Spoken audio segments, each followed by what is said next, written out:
جب حضرت مہدی کی قیادت میں مسلمان صاحب ایمان اہل عرب یہودیوں اور عیسائیوں کی طاقت سے ٹکرائیں گے تو ان کی مدد کے لیے دو جانب سے اللہ تعالیٰ کچھ بھیجیں گے مدد.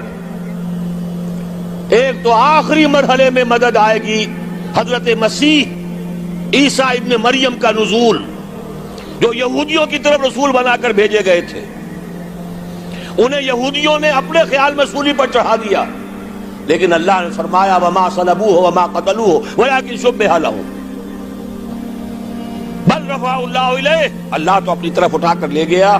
اور احادیث صحیحہ جو کہ ہمارے ہاں متواترہ کے درجے میں ہیں، وہ احادیث جو صحیحین کی ہیں، ان سے ثابت ہے کہ حضرت عیسیٰ ابن مریم دوبارہ زمین پر آئیں گے. اور یہودیوں کا سب سے بڑا سرغنہ جو خود مسیح ہونے ہی کا دعویٰ کر رہا ہوگا، مسیح الدجال، اسے حضرت مسیح قتل کرے گے. لیکن ایک دوسری حدیث سے معلوم ہوتا ہے کہ مشرق سے فوجیں آئیں گی حضرت مہدی کی مدد کے لیے. یخرجون ناس من المشرق یؤدون للمہدی یعنی سلطانہ. مشرق کی طرف سے فوجیں آئیں گی کہ جو مہدی کی حکومت کو مستحکم کریں گی. خراسان کا لفظ آتا ہے ایک دوسری حدیث میں. خراسان سے سیاہ عالم چلیں گے، انہیں کوئی نہیں روک سکے گا یہاں تک کہ وہ یروشلم میں جا کر نصب ہو جائیں گے. اور حضور کے زمانے میں اچھی طرح سمجھ لیجئے، ہند کسے کہتے تھے حضور کے زمانے میں؟ پاکستان ہند میں شامل نہیں تھا. سندھ و ہند، سندھ ایک مکمل ملک تھا، ہند اس کے بعد شروع ہوتا تھا. یہ راجپوتانے کا اور تھر کا ڈیزرٹ جو ہے، اس سے آگے جو ہندوستان ہے وہ ہند تھا. یہ جو ہمارا پاکستان ہے یہ ہمیشہ ہند میں شامل نہیں رہا. حضور کے زمانے میں بالخصوص سندھ و ہند، دریائے سندھ چلا آ رہا ہے. یہ ساری ٹریبیوٹریز جو پنجاب کے اندر اس کی ہیں، یہ سب ایک علیحدہ ملک ہے جو اس زمانے میں سندھ کہلاتا تھا. اور نمبر 2 یاد کیجئے، اس زمانے میں خراسان ایک علاقہ تھا جس میں موجودہ افغانستان کا 2/3، تھوڑا سا حصہ ایران کا، اور جہاں تک میں تحقیق کر سکا ہوں آج تک پاکستان کا بھی علاقہ، خاص طور پر مالاکنڈ ڈویژن جو اس خراسان میں شامل ہے. خراسان سے سیاہ عالم چلیں گے جو جا کر یروشلم میں نصب ہوں گے. یہاں بھی ایک نقطہ نوٹ کر لیجئے، پہلے بھی یروشلم ہم سے چھینا تھا. کس نے چھینا تھا؟ عیسائیوں نے، کروسیڈرز. واپس کون لیا؟ کس نے لیا؟ عربوں میں دم نہیں تھا، عرب عیاشیوں کی وجہ سے کھوکھلے ہو چکے تھے. واپس لینے والا صلاح الدین ایوبی، کرد خون. اب دوبارہ یروشلم لیا جا چکا. چھینا کن سے گیا؟ عربوں سے. عرب واپس لے سکتے ہیں؟ کوئی اندیشہ اگر ہو سکتا تھا عراق کے بارے میں کہ شاید اس کے ایٹمک دانت نکل آئے، جو سازش کی گئی، جس طرح اس احمق اور پاگل صدام حسین کو دام میں پھنسایا گیا. صدام 100 جال، دام کہتے ہیں جال کو، 100 صدام، اس میں جو پھنسا ہے تو اگلا پچھلا کھایا پیا سب اگلوا لیا. اور ہے ہی کون؟ اس کے پاس ایٹمک ہتھیاروں کا ذخیرہ موجود ہے، اور کسی کے وہ ایٹمک دانت بھی نکلنے نہیں دے رہے. پاکستان کے اوپر کتنا دباؤ، اور ہمیں نہیں پتا کتنا کچھ دباؤ قبول کیا جا چکا. یہ تو سبھی مانتے ہیں. کیپ کر دیا گیا، روک دیا گیا، آگے تو نہیں بڑھ رہا، یہ تو سبھی مانتے ہیں. رول بیک بھی ہو گیا یا نہیں کچھ پتہ نہیں، لیکن کسی صورت یہ نہیں تسلیم کریں گے، قبول کریں گے کہ کسی مسلمان ملک کے پاس ایٹم بم آ جائے. یہودیوں کے پاس ذخیرہ موجود، سب جانتے ہیں. بہرحال یہ جان لیجئے اس علاقے سے امید ہوتی ہے سندھ اور خراسان. حالات بہت خراب ہیں ہمارے، اور حالات بہت خراب ہیں افغانستان کے بھی، لیکن حالات کے بدلتے اللہ تعالیٰ کی مشیت کے تحت دیر نہیں لگا کرتی. سیرت نبوی میں مجھے نظر آتا ہے سن 10 میں 10 نبوی ہجرت سے 3 سال پہلے، 2.5 سال پہلے، کہیں سے کوئی امید کی کرن نظر نہیں آتی تھی کہ عرب میں اسلامی حکومت قائم ہو جائے گی. 10 برس ہو چکے محمد الرسول اللہ کو دعوت دیتے ہوئے، اور ابھی تک بمشکل 125 آدمی ہے. اپنے بل پر، اپنے طاقت پر مکے میں رہ بھی نہیں سکتے. کیسے ہو جائے گا؟ کہاں سے ہو جائے گا؟ میں آج پوچھتا ہوں، کوئی سر بتائے، کہیں سے کوئی امید کی کرن اس وقت نظر آتی ہے؟ اس ماحول میں لے جائیے. اگلے 3 سال میں کیا ہو گیا؟ پہلے سال 6، اگلے سال 12، اس سے اگلے سال 72، اور بیعت عقبہ ثانیہ، ہجرت، اور وہاں سے اب حضور کی طرف سے شروع ہو گیا انیشیٹو. تو ہم نہیں کہہ سکتے. اللہ تعالیٰ کی قدرت، اللہ کی مشیت. یہ یقین ہے کہ دنیا کے خاتمے سے پہلے نظام خلافت قائم ہوگا، اور تمام دنیا میں ہوگا. ظاہر ہے کہیں پہلے کسی ایک جگہ سے ہوگا، جیسے حضور کے زمانے میں ہوا. اگر بیک وقت پوری دنیا میں ہو سکتا تو حضور کے دست مبارک سے ہوتا.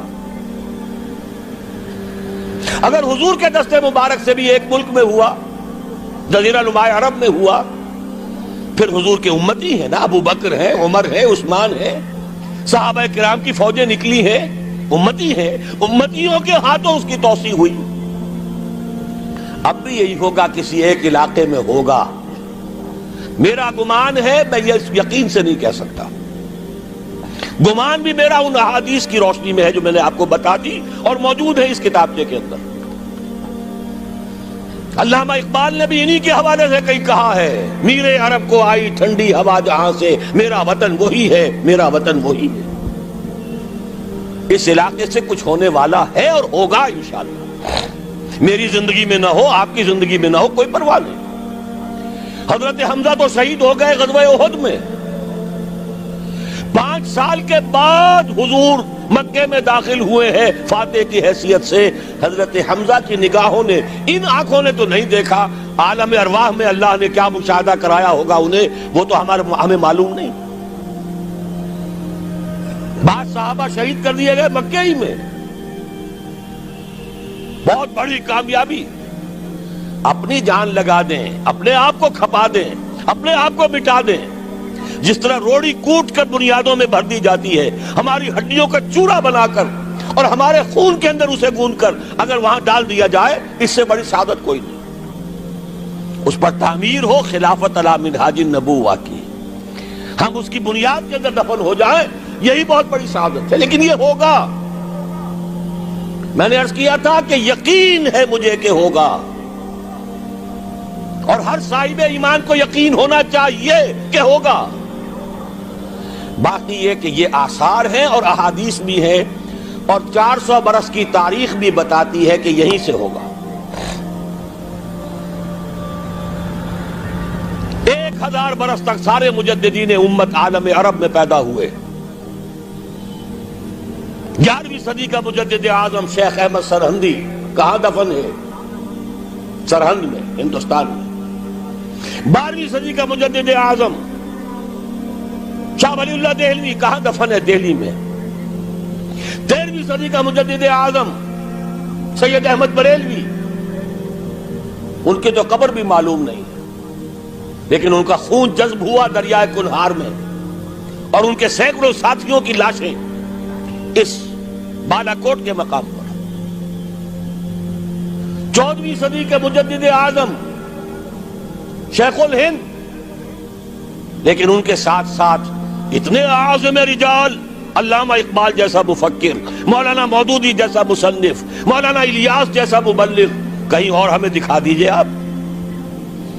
میں کل کہیں عرض کر رہا تھا، دیکھیے پہلے جو ہے 1000 برس تک ہر خیر ہندوستان میں باہر سے آ رہا تھا۔ معین الدین اجمیری باہر سے آ رہے ہیں، شیخ علی حجویری باہر سے آ رہے ہیں، سندھ میں جتنے اولیاء دفن ہیں سب کے سب باہر سے، ایران سے چلے آ رہے ہیں۔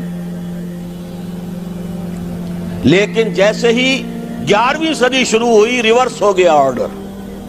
اب سلسلہ مجددیہ نقش بندیہ اب ہندوستان سے نکل کر پھیل رہا ہے۔ پورا افغانستان، پورا ترکستان، تمام یہ ترک ریاستیں جو آزاد ہوئی ہیں ابھی USSR کے خاتمے کے بعد، یہاں تک کہ سائپرس، جزیرہ قبرص، پورا ترکی جو اب بھی ہے موجودہ ترکی، سلسلہ مجددیہ نقش بندیہ کہاں سے چلا؟ ہندوستان سے پھیل گیا پورے عالم اسلام۔